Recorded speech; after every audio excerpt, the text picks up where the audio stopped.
Hail and welcome everyone to today's podcast.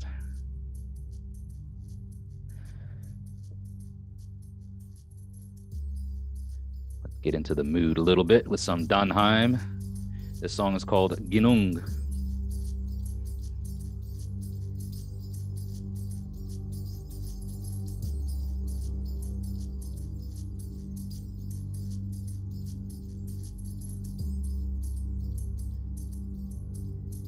Hearing them bells are ringing. You know what I'm saying? Doom. Oh, yeah.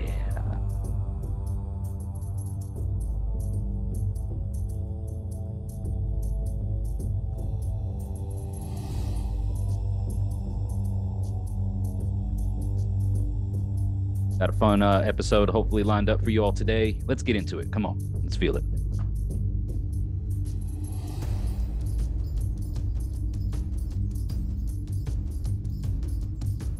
Oh.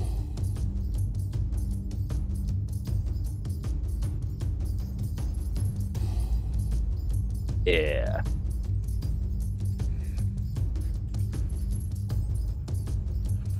Woo.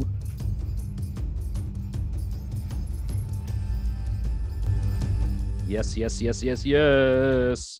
I funny thing is before you guys got this, I was starting to record my intro and realized that I had no audio sharing to you guys. So wouldn't that have been awesome? I'd have been over here just like vibing in my own earphones or my own headset or whatever, and you guys had been listening and watching, going, "What the hell is he doing over there?"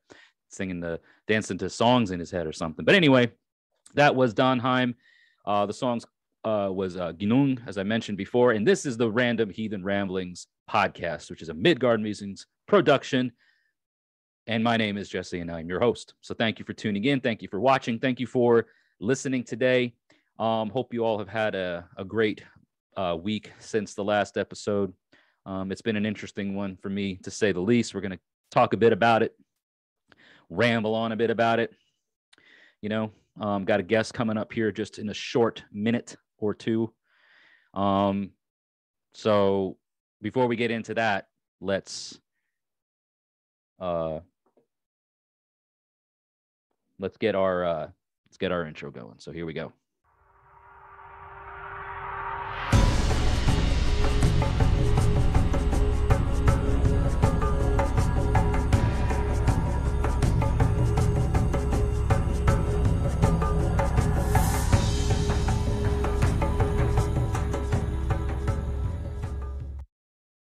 Okay. Well, once again, hail and welcome back to this week's episode of Random Heathen Ramblings. If you guys like what I do here and you want to, continue seeing it, hearing it, what have you, please consider supporting the podcast in any way that you can, especially through your engagement. So vote up the podcast, upvote it, like it, share it, all that kind of stuff on whatever platform that you're listening on. For all of you folks that are on Spotify, I hope, at least by the time this podcast is aired, that you guys will have, and gals out there, you will all have the option to also watch the video podcast on Spotify. They've opened up a new feature for video podcasts on Spotify, which is cool. So there's that now. You guys have the video version on Spotify. So really appreciate you being here and tuning in today, being a part of it all. Like I said before, it has been an interesting week, to say the least. A lot of plans that had been, set in place or made didn't pan out for a variety of reasons. We're going to talk a bit about it today, though. We're going to get into it all. So we got a guest coming on here shortly.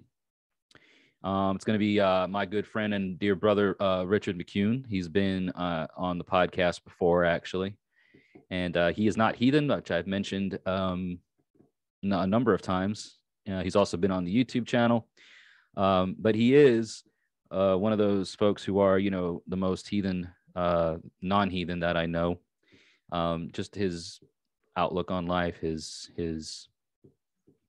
it's pretty, I think, you might want to say eclectic in his spirituality or whatever. But we're going to talk more about it today, because what Richard wanted to do is said he really wanted to get into like the meat and potatoes of some of the stuff that he believes in, and wants to get, as he puts it, get the gloves off, take the gloves off, and talk more about some of his stuff. So there's going to be dialogue back and forth between him and I.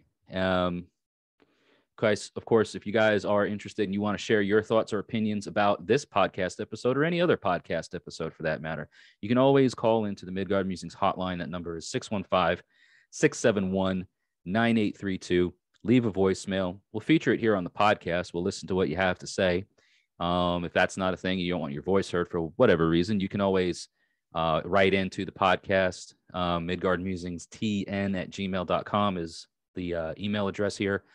And you can also hit me up on any of my social medias. The best options are going to be either to, DM me on Twitter or on Facebook. I don't have Instagram set up for messages, and I don't monitor that platform. I just have it linked to the Facebook page. So that way there's cross promotion going on. So if you want to get in touch with me there through Facebook or Twitter, feel free.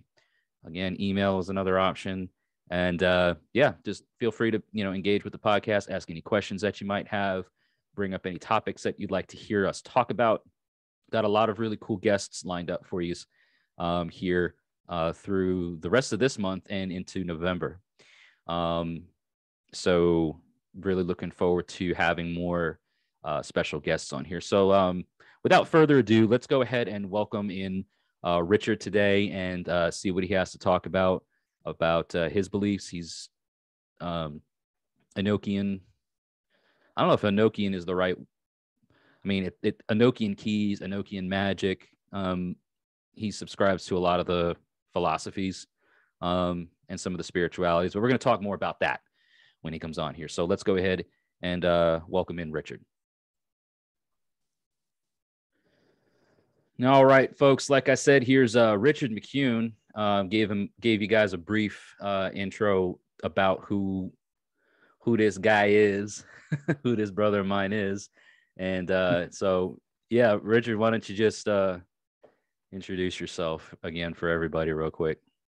Hey, well, my name is Richard McCune, and I practice I guess a different type of religion and faith. You could say philosophy. I tend to have Enochian beliefs, kind of built around some other ideas, beliefs that I've come up with over the years. It's not anything in particular. It's just I was just kind of like whatever works. Things, kind of whatever works. Yeah. Let's throw them in a bag and see what happens. Big old crock pot of weird stuff, right?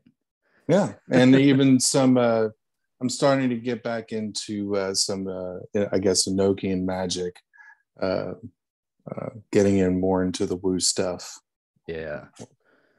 I don't know, man, if it's just me or if it's a lot of folks that, I guess it's a lot of folks that I'm kind of just connected with, but like this time of year, I talked about this a bit on the last podcast, but like this time of year, it almost is like for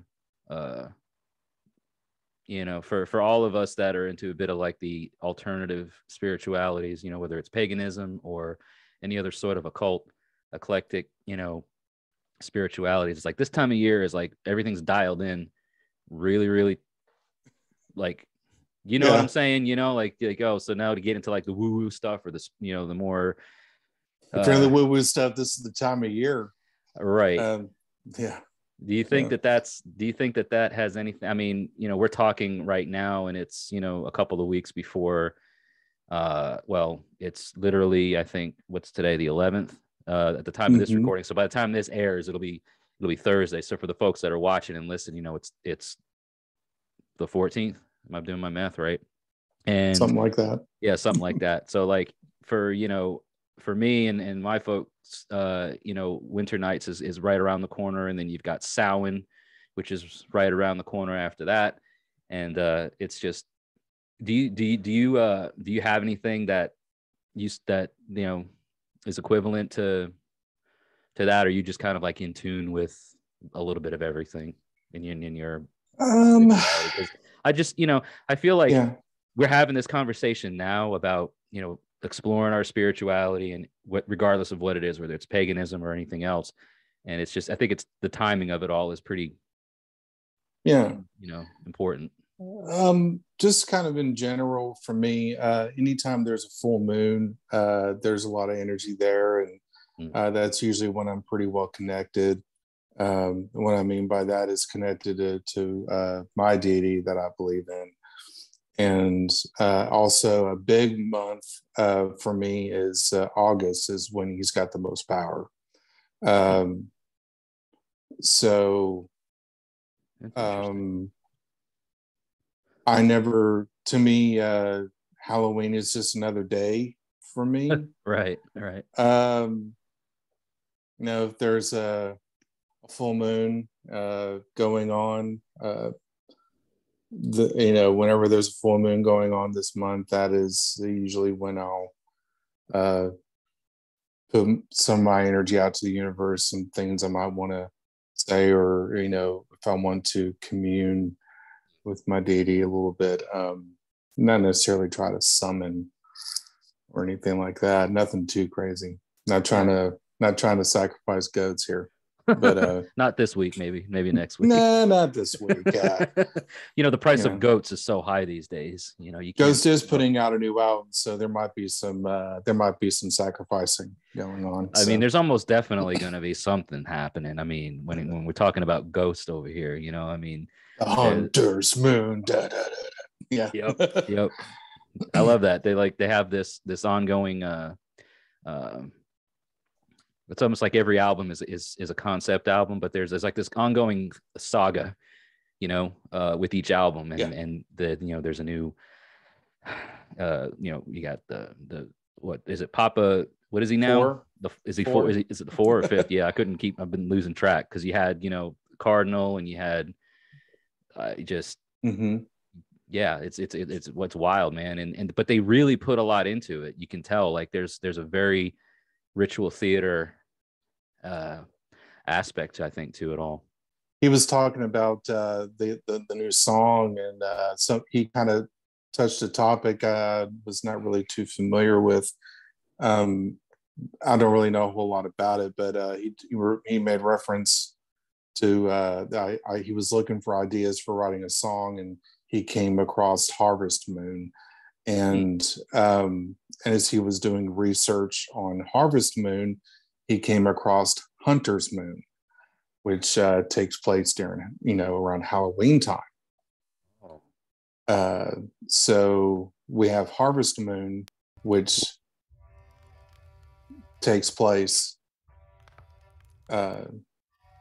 during when it does take place. Yeah, it's like we just passed the Harvest Moon, like for us, for like historical heathens that are very in tune with how like perhaps the pre-Christian Germanic tribes kept and held their holy tides and their special days and events and stuff. The Winter Nights, which is coming up, was a very pivotal and very important time of year because it's preparing for the darkness, preparing for the winter months. But the Harvest Moon that was just literally this past full moon, I think, was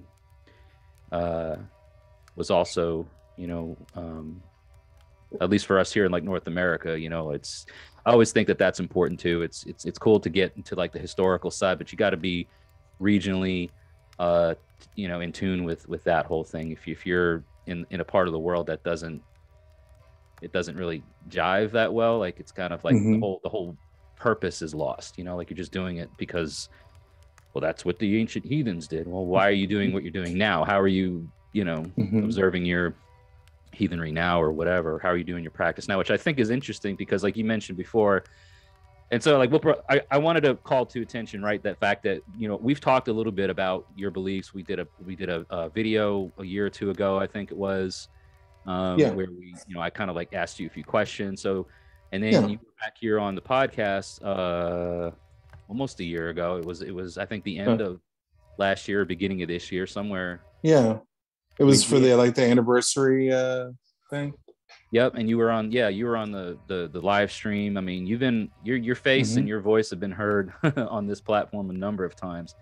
And I wanted to, make mention of the fact that, last time you and I spoke offline, it was like, I want to, go in here and kind of like take the gloves off about this whole, discussion. So I'm really anxious to see like where this goes and how it transpires, because, you're talking about, communicating with, as you say, your deity, and this, Enochian magic and full moons and energy. And it's all very cryptic to maybe the untrained or uneducated minds or ears. So what the hell are you talking about? I guess it's like, we'll just segue into that when you're talking about like talking to your deity. Like, what is that all like? Let's talk about it. Like, what does that look like? Yeah.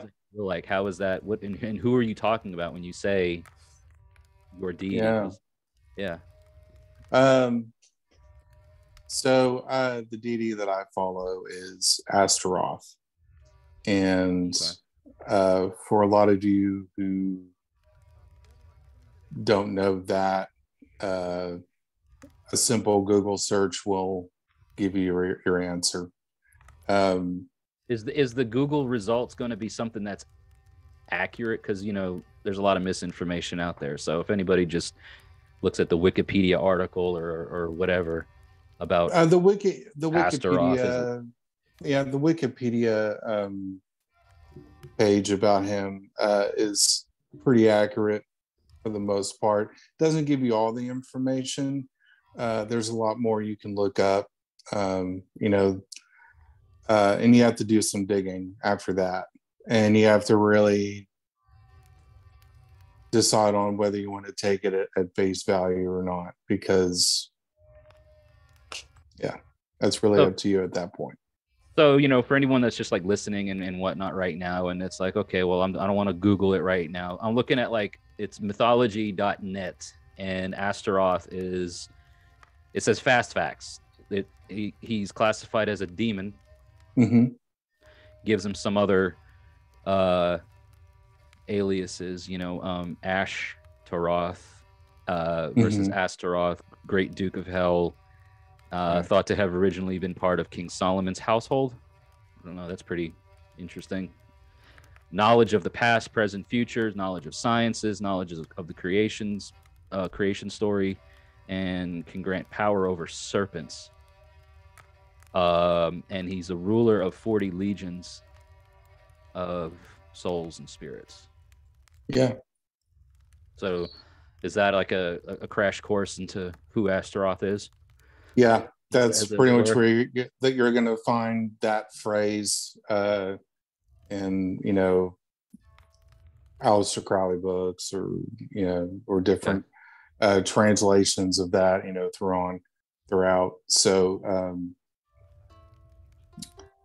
trying to think. I think you're. So when you were talking about science and mathematics, I tend to take that in a different way. We're not summoning him to talk about 1 + 1 here. It's more. I kind of take that as an intelligence conversation. I kind of take a different meaning with that. Just as a whole, that's intelligent conversation, wisdom. So I wouldn't take it the 101 type stuff, more the advanced studies, maybe, kind of thing. Yes. So if you're looking to ask some of the tough questions about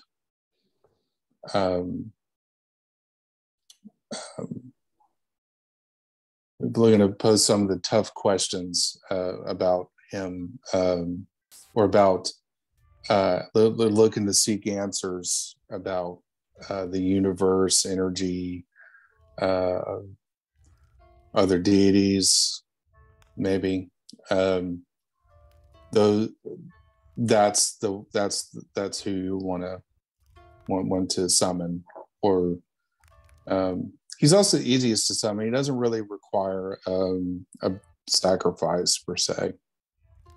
Okay. Or yeah, so yeah, some do require some sort of tribute. Usually some energy, like drop of blood, or sometimes something a little bit more. He does not really. I haven't read anywhere where he requires any sort of big sacrifice or anything like that. And I think that's kind of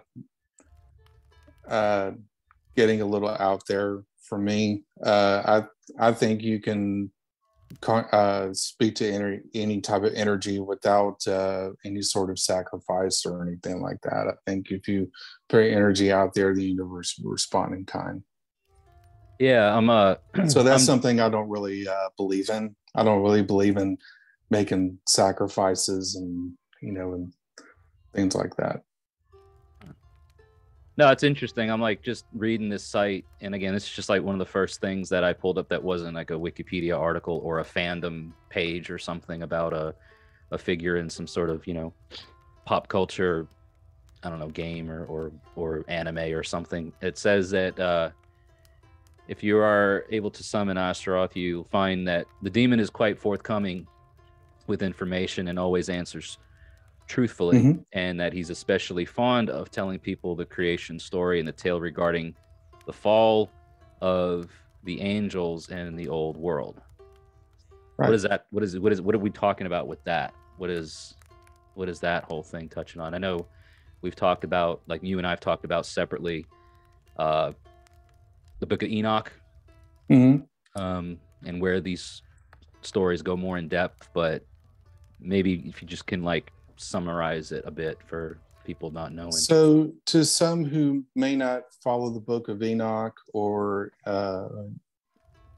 what that is basically saying is, we'll talk about the fall, the cast out of heaven to hell.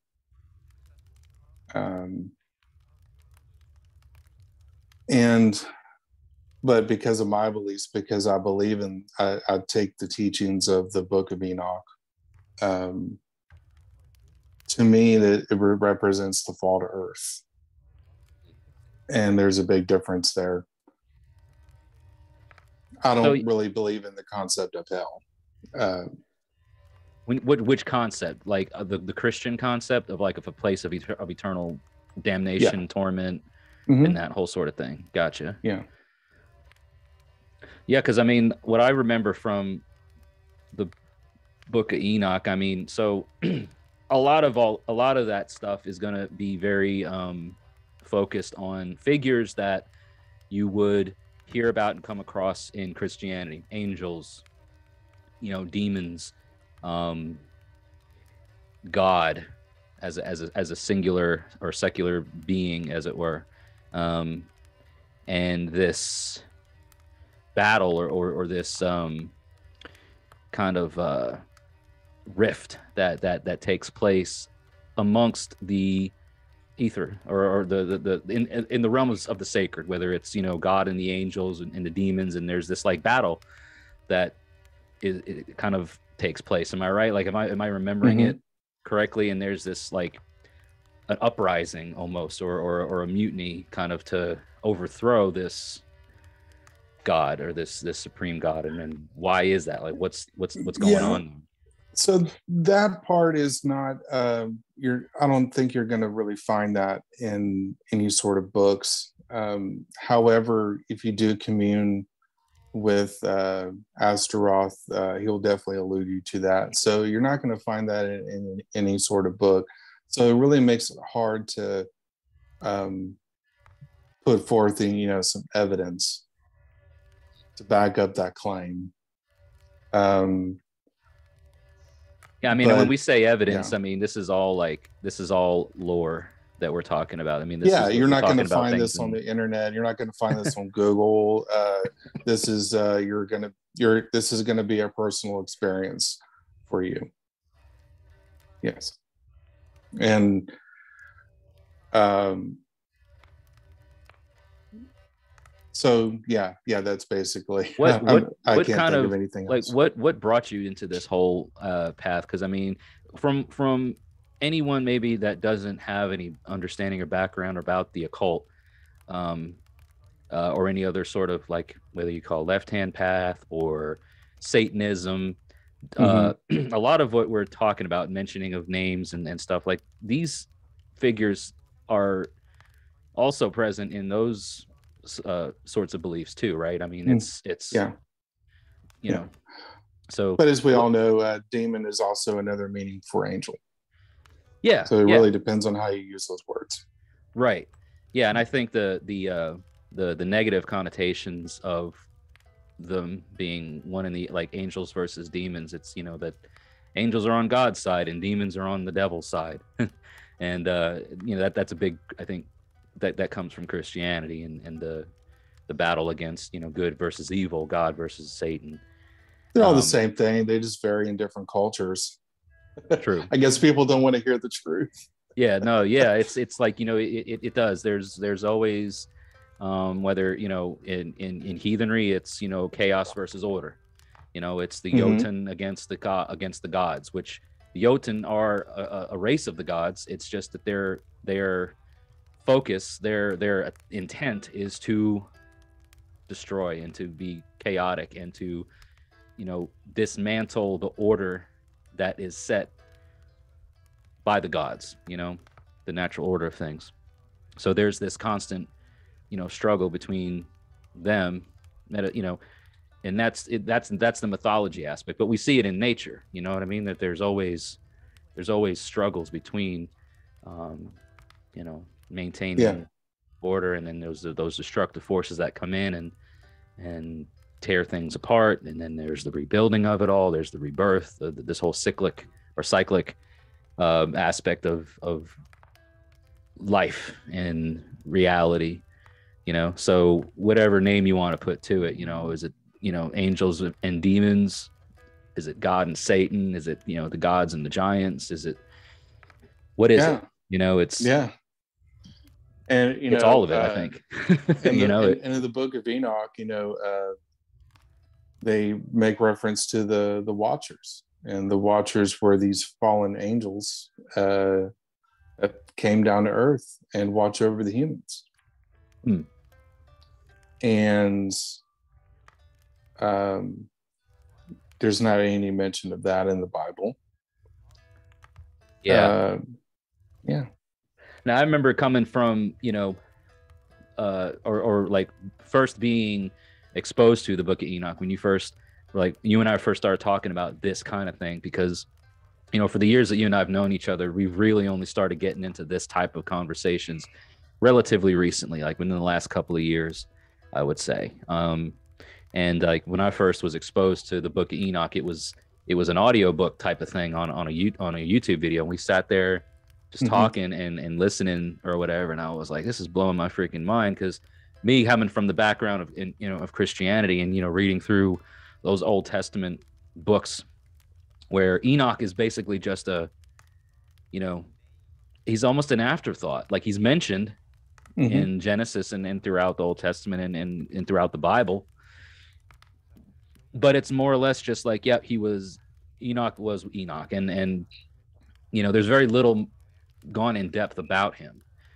And then you've got this book that's whoever, you know what I mean, like it's like it's a saga in and of itself, listening to it, reading through it or whatever, and it's like, man, there's a Yeah. whole faith or a whole spirituality, I guess, built around that lore and built around Yeah. that mythology. And it's fascinating that so much was either excluded um, from Yeah. quote the Bible to, I guess, But not bring sorry to focus to interrupt it. you, but um, I was doing some more reading in it today after I got off of work, and there's a lot of places in the Bible, especially Revelation, Mm.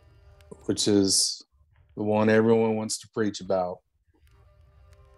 where you can find passages from the book of Enoch that are in Revelation and other parts of the Bible. They're just worded differently. Yeah, I saw the similarities when I was like listening to that audio book of the Book of Enoch, and I'm like, this sounds a lot like what I would expect from, you know, Book of Revelations. You know what I mean? The Yeah. the words used to describe things, and you know, these experiences, these creatures, where the speaker, you know, like in Revelation, it's John, but in, you know, the Book of Enoch, I guess it's Enoch. I mean, it's, you know, he's describing being here, being there, talking to this one, going here, seeing this, seeing that, and it's like he was in like this almost. He was definitely out of his body. You know what I mean? Like he was caught up somewhere and experienced or saw things, and was able to retain and document it for whatever reasons. But like it's like, you know, why was that you know, excluded?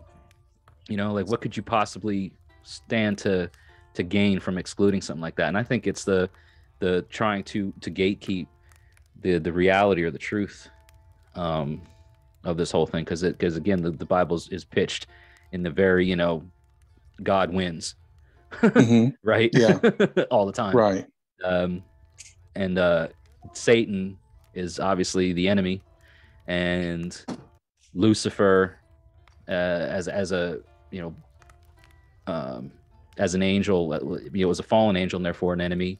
You know, so they pitched this whole, you know, the fallen angels as the equivalent to demons, because they've fallen away from God. You know, and I don't know, you and I've talked a bit about that too, but like this whole again, trying to like usurp the authority, but not to, because it, you know, because like, hey, you've overstayed your welcome. You've ruled long enough, and you've taken advantage of your leadership, your power. You've and it's time for somebody else to take over, kind of thing. In the Book of Enoch, he's referred to as the Lord of the Spirits. Who is God? Gotcha. Referred to as the Christian God. He's referred to many times in the Book of Enoch as the Lord of Spirits. They also refer to I don't know if it, like an angel or being referred to as the elect, and also as the Lord of man. So there's three different spirits that are mentioned.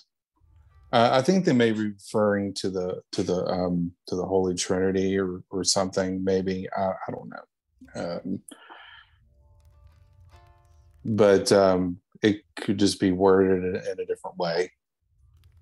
But I just think that all that is interesting. That it's they don't talk about God. I mean, they bring up the word God in there, but they also refer to God as Lord of Spirits.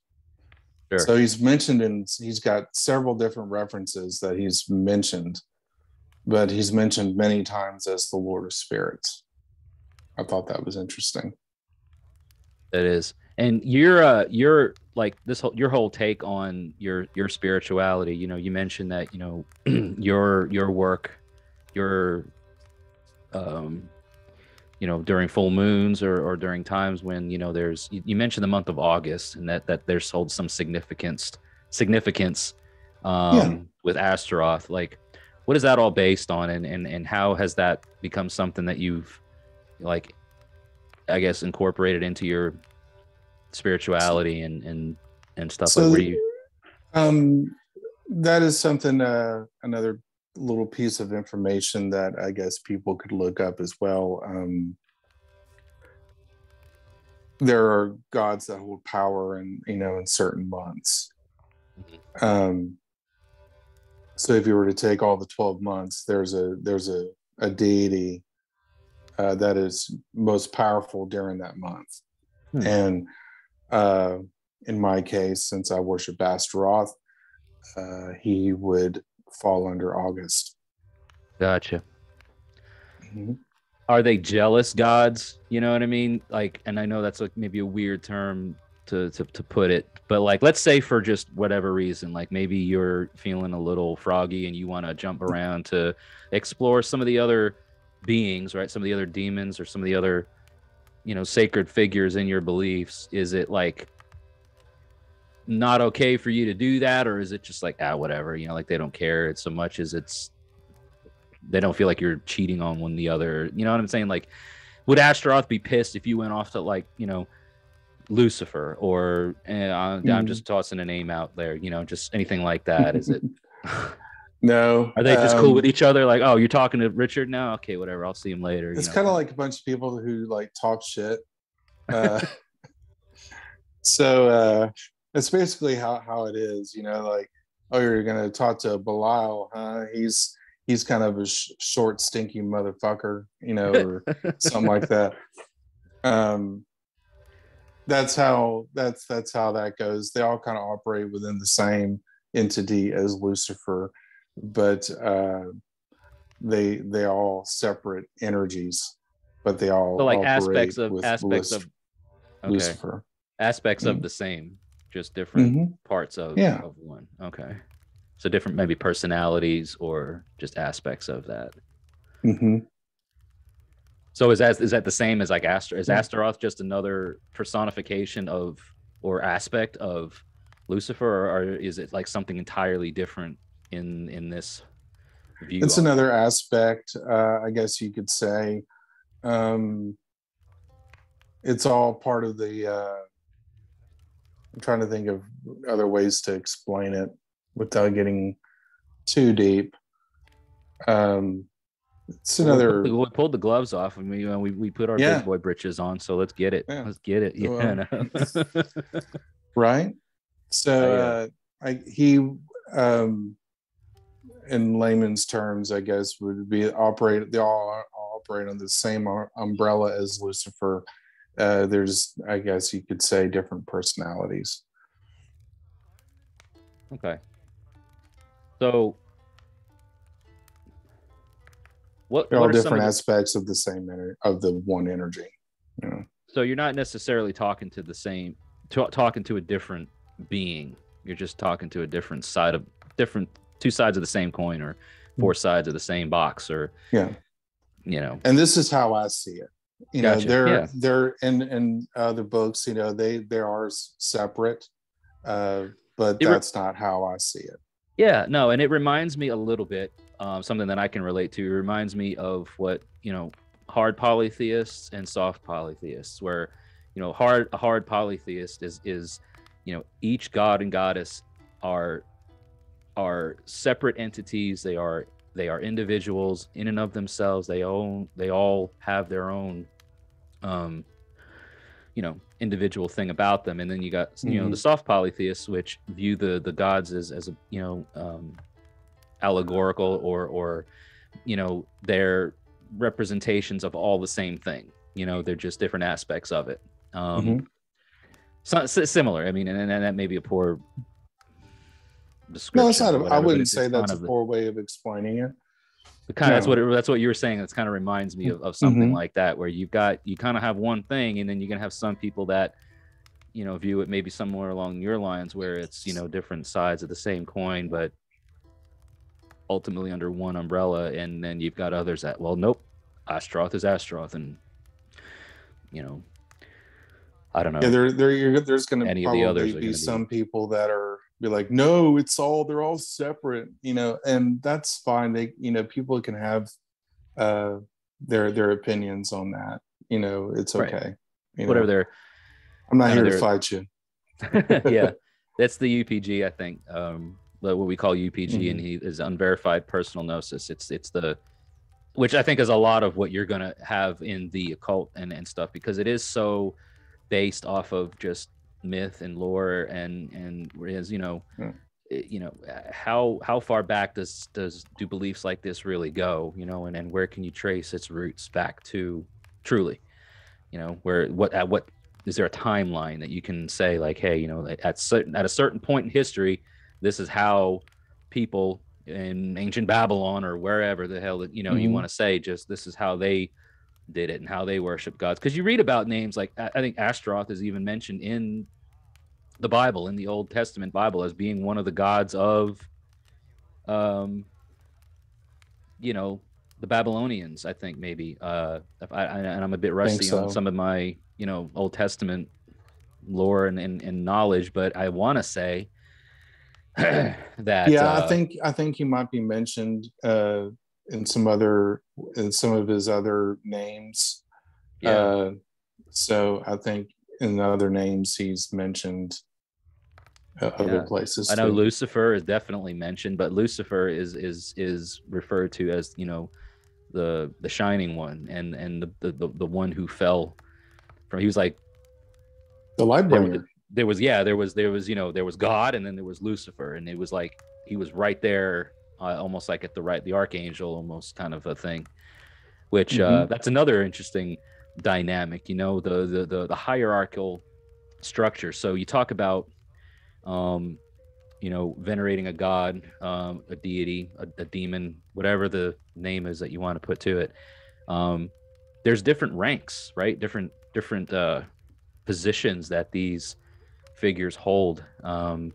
And how has that experience been? Like, does that matter when it comes to how you approach them or how you work with them in your spiritual practices? Because I guess what I'm asking is like, is dealing with, you know, the Grand Duke of Hell any different than you would deal with, you know, the Lightbringer, Lucifer? And again, we're going into some of that, like, Mm-hmm. well, it's all the same person or the same thing, Right. different facets or different faces of it. But is there anything like that that you can maybe enlighten us Yeah, about, or you know? it's interesting. There's been times I've summoned Astaroth and uh, wanting to speak to Lucifer, and and being told, well, you are speaking to him, Huh. and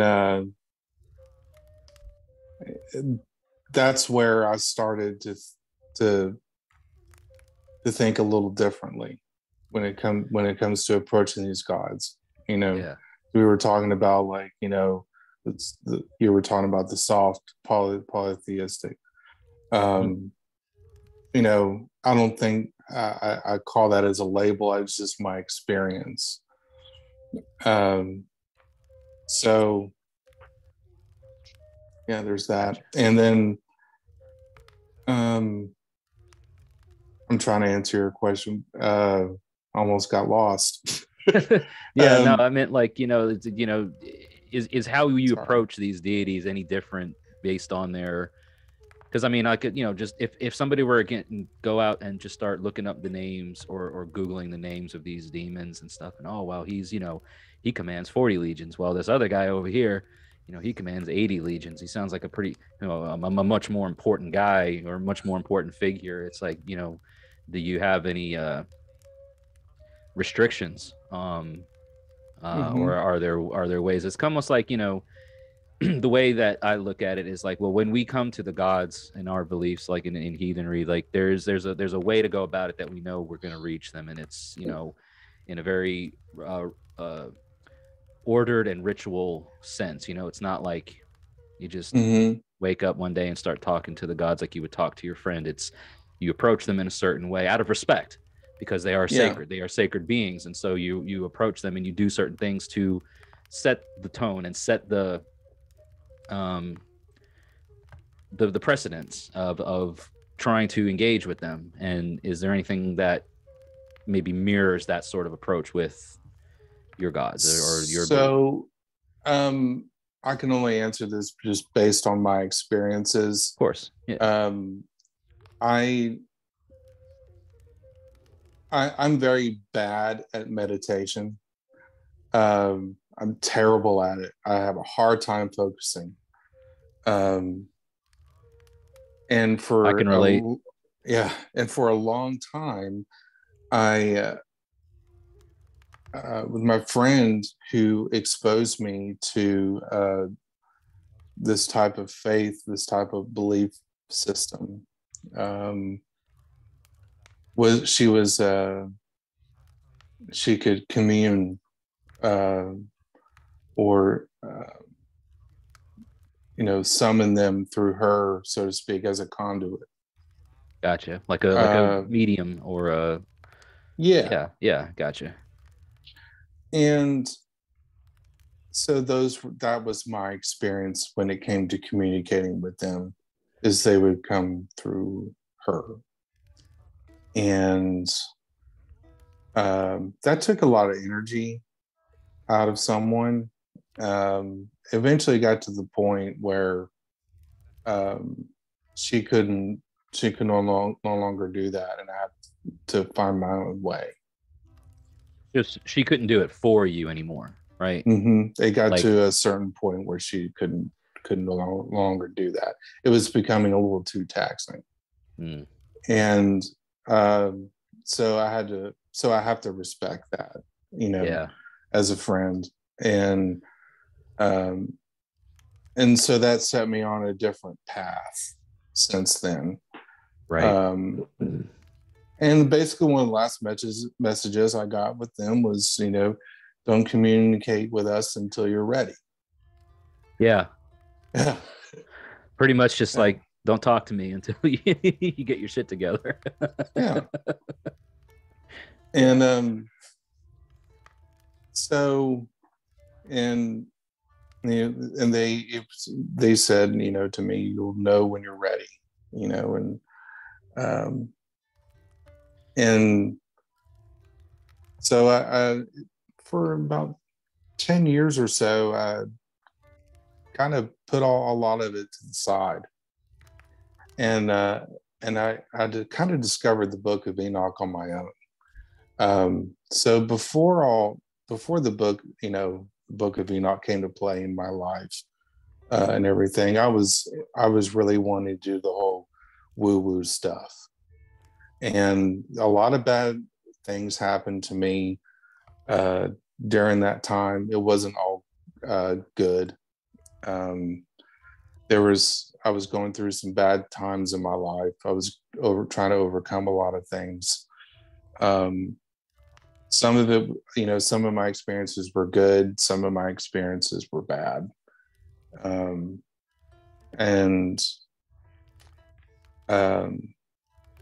So when I came across the Book of Enoch, it opened up my eyes again.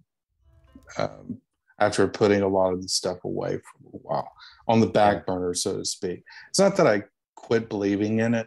I just kind of put it all in the back of my mind. I was like, not the right time, huh? Okay, well, I got to figure myself out before I can take this, head on a little bit more seriously.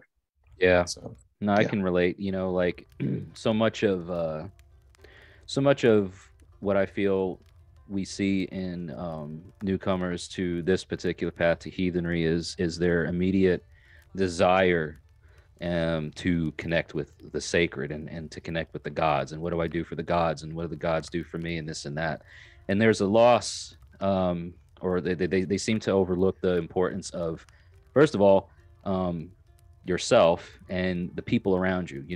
Everything needs to exist strongly first at the the boots on the ground, the family unit, the clan, the tribe, that sort of thing. And that's where we've really found the strength of our beliefs is with each other, because when you need something, the gods aren't going to do it for you. You're going to rely on your people, you're going to rely on your loved ones, your family, your tribe, your extended family, your kith, which is just another term that we use to describe those kind of extended family members, like you. I mean, you've been there, you've experienced it because you've been a part of our, tribe rituals and things like that. And you've seen that, that's something that we do to connect to the sacred, but the day-to-day stuff is all with each other, and that solidifies and it strengthens our approach. And there was, I was talking about, not to get off topic or whatever, but just to kind of like continue the conversation and see how it goes. But like, I had a thing happen this past weekend that we were supposed to be going on a camping thing, and it was supposed to be a very, um, spiritually enlightening thing. We were going to be camping out on, Dingo's family lands, the Odall lands over there in Yeah. Lewisburg, Tennessee, and had this plan for months, Mm-hmm. and um, it didn't happen. It didn't work out, and it was very discouraging for all of us when it didn't. Yeah. The situation, the circumstances that arose that prevented us from doing it. But it was all very significant too, because we, come to find out that if we had gone and, you know, made the plans and and kept those plans, that we would have potentially put ourselves and our loved ones at risk, like medically and stuff at risk. Wow. And that's not good, because No. if your people are exposed to illness and sickness knowingly, or even not knowingly, it's very interesting how the whole thing lined up. Yeah. It was quite honestly, it's been one of the like most horrible weekends that I've had in a long time. Yeah. And it was supposed to be a really fun weekend, and it was like a complete 180 flip. And Mhm. a lot of times, the way I think that people in any faith or in any religion, they automatically want to go to and say, well, what did I do to anger the gods, right? What did I do to piss off the gods, or something, for them to not favor me in this, or why didn't things work out? And I Yeah. didn't. Like, this is one of the first times where I was just like, I didn't look at it as like I must have done something wrong to anger the gods for them to not favor us in this. I didn't look at it that way. I looked at it as things happened, things were woven, events were woven into the threads of our weird that could not be changed, that could not be altered. And it was for a very specific reason. And it was so strong. Those threads were so strong that nothing could have sundered that. And it was Mhm.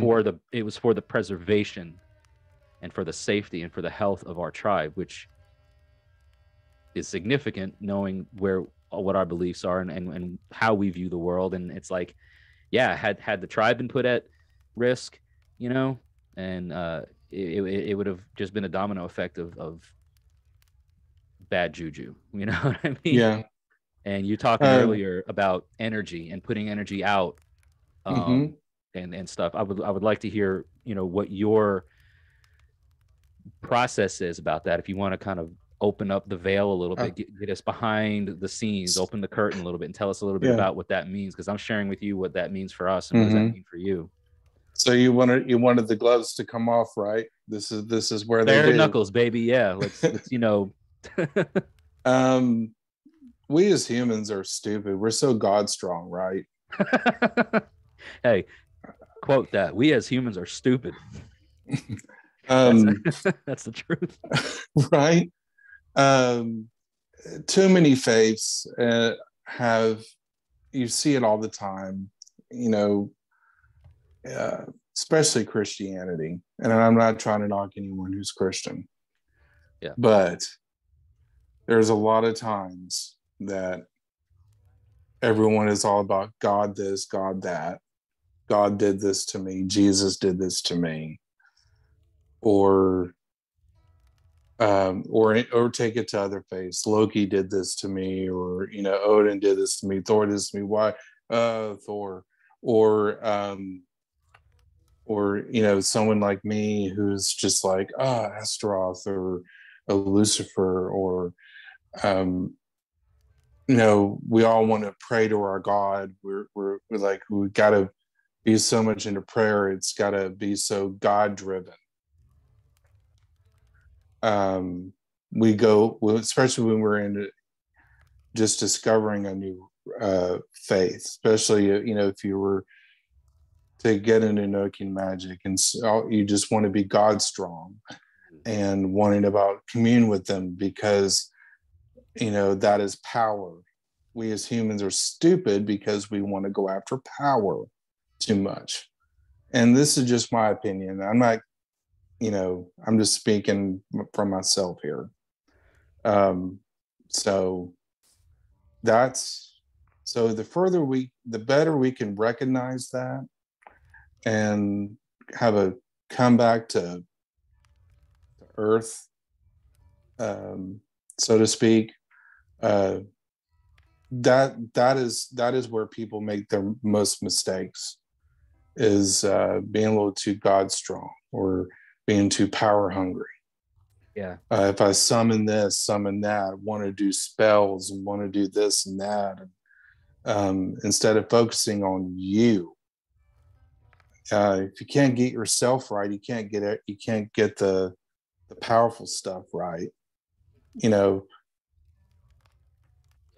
You're not and there's a very fine line, and like you say, being so God strong or so power hungry, like what comes with that, at what cost, because you seek and you want to become powerful or whatever, like, well, that you run a great risk of letting it damage, like dominion and trying to rule things that you have no business being ruling over, you know what I mean? Like, I think for a lot of folks, like with you were talking earlier about the some of the pitfalls or the mistakes you made, the good experiences, but the bad experiences when you try to deal with these sacred figures, and you're not prepared, you're not ready, you think you are, you think, well, if I do the XYZ, I'm going to get a result, but you end up getting sometimes you may with... end up getting something across, getting something put back on you that is hurtful. And I feel like that's... I'll just come out and say it. I mean, I know people have different opinions when it comes to possession, but it happened to me. Mm. And I do not remember hardly any of it. Maybe a couple flashes here and there. But I was just lucky enough that I had some friends that were able to help push me through that. Yeah. Because I was not in control of myself at that point. And so that's a big statement for me to say this on a podcast. Right. So it's taken me a long time for me to be able to talk about things like that. So I'm here and saying it happened to me. I got possessed, and that was one of the real big come back down to earth moments. Like, you were dealing with something you didn't understand, and because I was wanting to know it all, wanting to commune with it all, and put myself out there. Well, you can put yourself out there, but you got to know how to protect yourself. Yeah, and I know that with any kind of dealings, whether it's we have certain terms that are tossed around in heathenry, Sather work. Basically, it's that kind of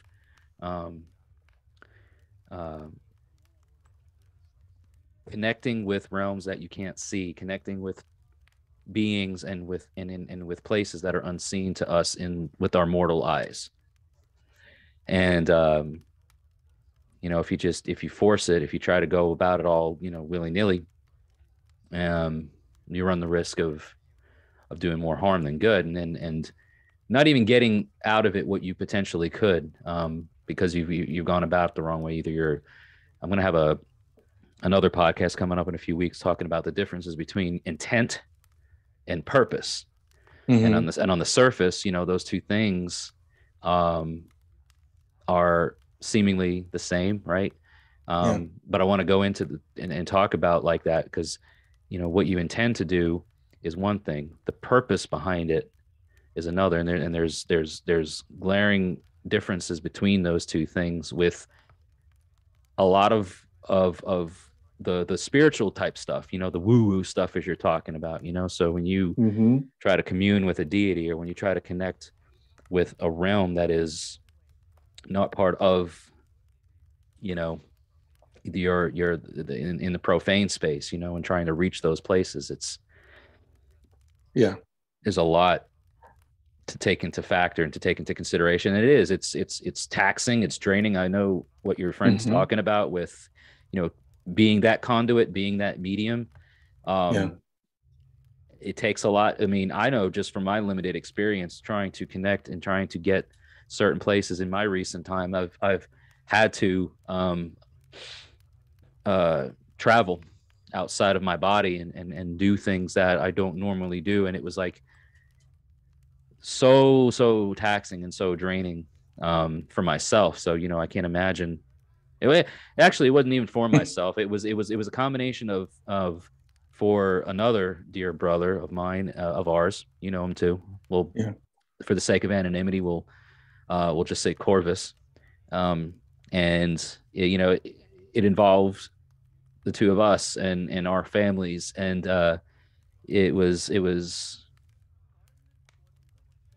it's been like such an emotionally, spiritually, and even physically taxing and draining experience. So to I don't know, to not take that so lightly, when people are like, oh, what I do with the gods and then this and then that, and I don't know, it's romanticized to a point, to an extent, I think, and people think that you're going to be just like this great being now all of a sudden because of that's not really all that, man. Like it's you can't just pick up a stone in your driveway and call yourself a spiritual healer, right? Yeah, I mean, you can't pick up a spoon and a pot and call yourself a chef. Right. You can't do any of that stuff without practice, without taking the time to learn the craft and perfect it, and fail along the way a whole bunch of times. You know what I mean? And fail, I say, is in like a very loose term, because I feel that as long as you learn, and stuff like that, that's one experience that I had from my own. It's like, well, I did what I did, and I didn't feel like I got where I was trying to get, but I got close, like I traveled, I had a destination I was trying to reach, and I didn't feel like I reached that destination, but I feel like I got close. And I talked about this in the last podcast, where it's like, that's not a failure. You got as far as you could get, and now you remember the way, the turns and the dead ends and the dips along the way. The journey doesn't really change. It's just how far along further you get. So now right? And so how to get there up to that point, and then maybe you are able to get a little bit further the next time, and you know the way to get there. You can follow directions, and you've got the roadmap laid out. It's just a matter of navigating some of the pitfalls or the I think to me, what was really big for me was, that happened, and it was terrible, but I had to figure out, like, it was scary, and but I didn't want to just throw it all away. I was like, I made a mistake, made a bad mistake, but I knew I could get through it. I just got to figure out, a new starting point. And I figured, why not try to learn a little bit of everything? And that's where I kind of picked up some of my ideas along the way. Pick up a little here from the Book of Enoch, a little bit over here from, the Satanic Bible, or a little here from Hinduism or Buddhism, Oh, wow. And so you're very much a hodgepodge, like you said, crockpot of spirituality. I feel like if I'm gonna want to commune with a powerful energy, that I gotta know as much as I can. The more you know. The more you know. The more you know. Da, da, da, da. The rainbow. Right. The more you know. So true. As bland as it sounds, it is so true. I mean, but there is a price that comes with all that knowledge too, man. You know what I mean? Like, I don't know how you feel, but like sometimes you can just know too much. And at what cost? You know, how much of your sanity, how much of your, you know, do you give up? Do you sacrifice in the pursuit of knowledge? I look at like an example is like Odin, you know, and his relentless pursuit of knowledge and things, and how it's driven him literally into madness. You know, it's one of his names, you know, the Mad One, and he's you know, all these characteristics that encompass a figure like Odin in our lore. So there's a warning to, I think, to be learned. You know what I mean? Like there's a lesson to be learned there. Like, so even though don't go so far down the rabbit hole. So even though I picked up, you know, all these different things here and there along the way, you know, that's 20 years for me. So when I think of it, you know, it's a lifetime for me. So this whole experience is just, it's going to continue. And I'm a terrible reader. I can't keep a book up no more than an hour. Sometimes 30 minutes. Yeah. Like I'm a terrible reader. Like I will fall asleep if I read too much because I get too comfortable and all of a sudden I'm snoozing. Yep. And so I pick little pieces here and there. I just divide my time, you know, like, so even though I've been kind of go grazing a little bit. Yeah. Even though I've been reading this book of Enoch, I've had this book for a few years now. And I tell you what, I'm still get out of a 200, 150, 200 page, 300 page book. I'm on page 68. It reminds me of that one. You ever watch SpongeBob? Remember that one? Remember that one episode where SpongeBob, he's like, I gotta write this this report or this essay, and he's like, okay, I got my paper, I've got my pencil, I've got my this, I'm ready, and the juices are flowing, and he's like scribbling like mad, you know? Yeah, it's just so good, and like the camera like zooms in, and all he's got is the word the. Yeah. In like fancy calligraphy and whatever, you know. It's me. Yeah, I'm so into reading. I want to learn. A thirst for knowledge, you know. And you've got like, you know, a paragraph. You're like, okay, that's enough for one night, you know. That book you got me for Invoking Magic. Yeah, that was at Yule this year, right? Back in January. What it was? Yeah, that was a Yule gift, I think. I think I'm on chapter 2. you might get to chapter 3 by Yule this year. I think I might get to chapter 3 when I'm 60. You know? Yeah. How many words are we going to get through today? Man, I'm just a terrible reader. Like I hate reading for one. So that's well, I know what not to get you anymore. Books. Right. Don't give me books. I'm like, man, he'll love this. And you're like, oh shit, a book. If it's not in a Marvel movie or you know, if it's not in a Marvel movie or Star Wars, I don't want to fucking see it. Are there pictures? Yeah. They're pictures? They're titties? No. We'll just have to throw in some memories in every so often just to keep your attention, you know. Exactly. That, you know, for anybody who writes spiritual books, we need more illustrations. Yeah.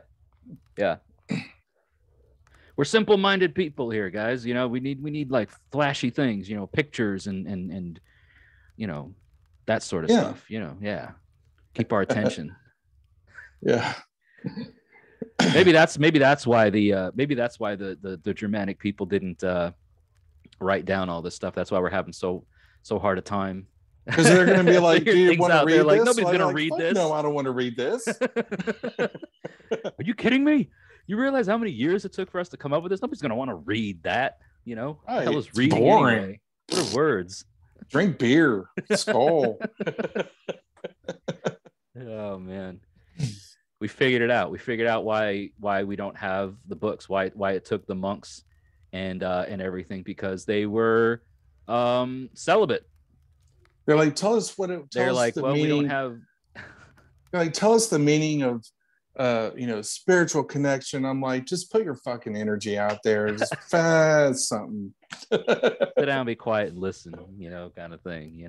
Right. Listen to what and that's a lot of times, man. I feel like that's it. It helps me when I just can sit somewhere where there's not a lot of distractions, and if that means going out into the woods or going for a walk, getting out in nature, where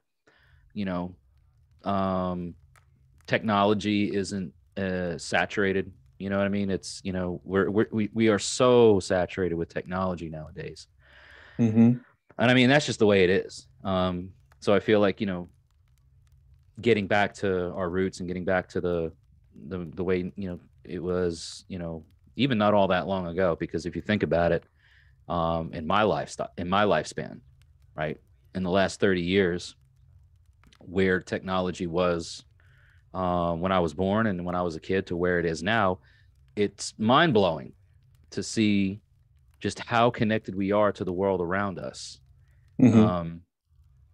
Like literally down to the second, down to the minutes. We don't wait. We don't turn on the news or get a paper or whatever anymore, newspaper to find out world events. We open our phones, we log into our social media, and we see articles about it, and we know about it literally minutes after it's reported or within out. You know what I'm saying? And it's crazy to think like how we have this overwhelming.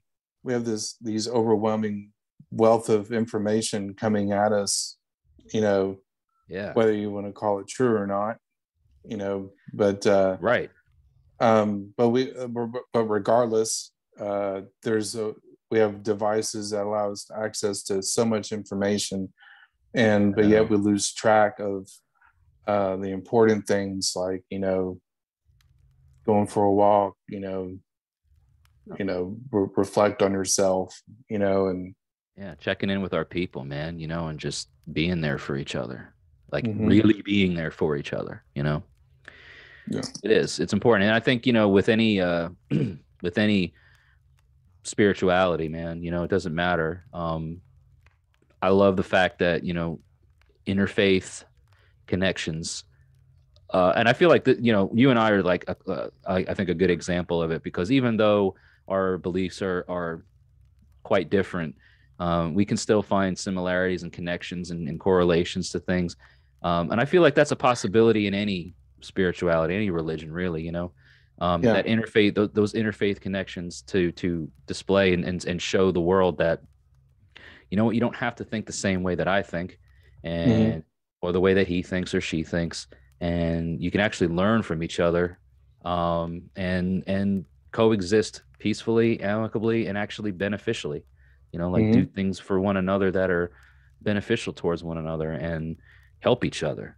Because at the end of the day, like it's humanity, man. We're all planted on this rock, right? You know what I mean? Right. So how do we make the most of it, and how do we do well for each other? And that may seem a bit new agey, oh, peace, love, and light, man. Like, no, there's darkness, you know what I mean? Like there's reality. There's, I'm not trying to get all fluffy bunny woo woo,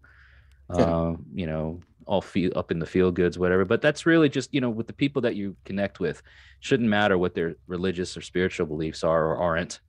Because look at us, man. Like we talked about this before, how we connected on a level that was not anything to do with religion or spirituality before we ever did. It just kind of worked its way into our lives, because how couldn't it? You know what I mean? Like we weren't pushing it down each other's throats, and it wasn't something that was forced. It just kind of organically became part of our conversations. And then I think that's beautiful, Yeah. Like, I mean, going back, how, our friendship, first started. You were a photographer.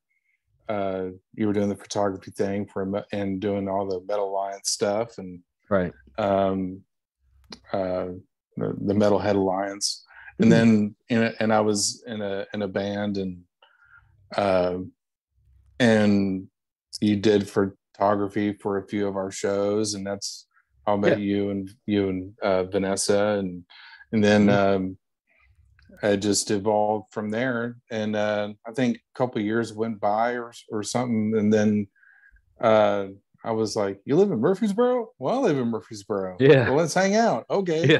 Yep. Come over for a beer. You like beer? Okay. Yep. Beer. Beer is good. Yeah. Like, yeah. You drink, I drink, we drink, like we all drink. Yeah. And if that's, it was a commonality, we shared interests in the same things, and that's where the seed was planted. And, but I see, a lot of people looking for connections and stuff nowadays, and people need that. People want that. People are looking to connect with people, like-minded people. And that can be a hard thing, to find people that think exactly the same way that you think. And I don't really subscribe to that. I don't want to, like, there's a fine line. Like, I want to be around people that think closely enough to the way I think that we can get along, but I don't want people that think exactly the way I think. I like that. Yeah. And nobody should, you know what I mean? Like you got to have some commonalities and some things to get along. But at the end of the day, individuals and how we all think and how we view the world, that individuality is what really. And the thing is, you can't force it. You can't force, like, and what I mean by that, you can't force those type of interactions. True. So like, I want to meet some other like-minded people that are of different faiths. Well, you can't just go into a church and expect people to like you, right. And so get to know each other first, man. Sit down and is just, literally just, shoot the breeze, talk about just anything, everything. Oh, kind of movies I don't know, just whatever, just the mundane type stuff. Find those kind of commonalities and then see where things go. And then, but it's definitely, man, I know that's one thing that, as we wrap this podcast up, that's one thing that, this pandemic,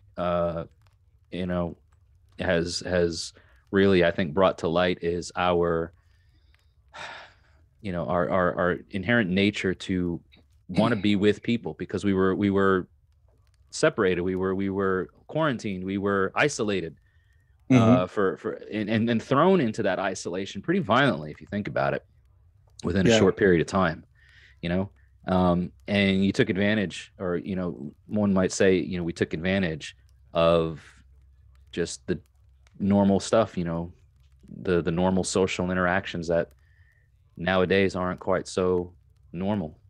There's a new normal now, and it's alarming, and but still we want that connection. We want that, that ability to connect with people beyond just a screen, beyond just a chat bubble. You know what I mean? Like, see people face to face and talk and experience things and share that kind of stuff. And that's really where it boils down to, man, to me, is that has to exist. It has to exist for humanity, for society to thrive. So forced martial law. No, I'm just playing. let's just all get out here and let's be done with it. Yeah, let's be like Planet of the Apes here soon. Yeah. But anyways, this damn was a dirty lot of fun. Damn dirty ape. All right. But yeah, man, this was a lot of fun. I had a lot of fun, and I appreciate you coming on here and talking about, various things. It was enlightening, and I hope it was enlightening for everybody that's listening and watching. It's always nice to have people on here that just offer a different spin, And anytime you want to do this again and, Perfect. take the gloves off again and talk on some other Yeah. subjects, Yeah. I've always wanted to talk about symbols and their power Oh man. Well, and that'll be just, that and could be a go, whole podcast episode in and of itself, not just a side note on things. But yeah, symbols and their power. I had a thing where I did a video on that not too long ago. Well, it's been a while now, but yeah, I would love to rap more about something like that maybe in another one. So yeah, because we can table that kind that. of goes along with put yourself out in energy and stuff like Yep, that. So, oh for yeah. sure. Well, I think I'll put that on the table for the next time, maybe later on in the month of November. We've got a whole bunch of cool guests lined up over the next several weeks into November. Maybe we have you back, either then or Yeah. before the end of season 2. Yeah. We'll see. We'll see. I could be like So the season finale. I can be like yeah, you could Luke be. Skywalker showing up in the You end of better dress up Mandalorian, for like, it though. put some frosted tips on that faux hawk of yours or whatever. oh yeah, Glitter up the beard, make it a make it sparkle. yeah. Make it a finale worthy of the ages. Oh yeah. But that's awesome. So everybody that's tuned in today and is watching, listening and stuff, just want to say thank you for all the folks that are listening and watching. You guys make this what it is. Be sure to always follow the podcast, check the show notes, upvote it, share, whatever the platform is that you're listening and watching this on. Any way that you can support the podcast, please consider to do so. Don't forget that you can also be featured on a Random Heathen Ramblings podcast by dialing into the Midgard Musings hotline, 615-671-9832. Leave a voicemail. We'll share your thoughts here in a future episode. But for now, I'm going to bid my guest here, Richard McCune, the awesome Richard McCune. Thank you for your time tonight, sir. Don't forget to bash me on the internet. Bash you on the man. I'll bash you in real life. Oh, Talking about taking the gloves off. I'll be, yeah. But yeah, so everybody, thank you so much for your support. Richard, don't go anywhere. We'll touch base real quick before you end your night. Right. But yeah, thank you all so much for your support today and always. So hail, take care, and we'll see you guys all in the next episode.